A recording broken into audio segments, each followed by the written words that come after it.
నమస్తే. నేను గుర్తున్నానా? మర్చిపోయే పని చేసావా నువ్వు? మీతో మాట్లాడాలి. ఏమిటో? మీ వారిని పెళ్లి చేసుకుందాం అనుకుంటున్నాను. ఓసిని అఘాత్యం కూలా, నీకు నా మొగుడే దొరికాటే, పైగా నా మొగుడిని పెళ్లి చేసుకుంటానని నా దగ్గరే చెప్తావా? నీ గుడ్లు పీకేస్తా, నిన్ను నిలువునా పాటేస్తా. మీరు ఇలా ఆవేశపడ్డంలో అర్థం ఉంది. అర్థమా? అర్థం ఉన్నారా? మీరు కోపం తెచ్చుకోకుండా నేను చెప్పేది వినండి.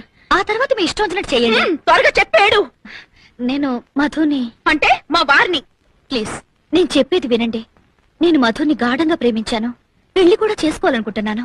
అనుకుంటావు. ఎందుకు అనుకో? కాస్త శాంతంగా వినండి. మధుని పెళ్లి చేసుకోకపోతే నేను చచ్చిపోతాను.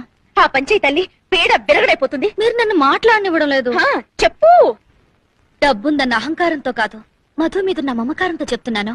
మధుయే కాదు, మీరు పిల్లలు కూడా సుఖంగా ఉండాలి. అందుకని మధుని పెళ్లి చేసుకోవడానికి మీరు అనుమతిస్తే మీకు ₹1,00,00,000 ఇస్తాను.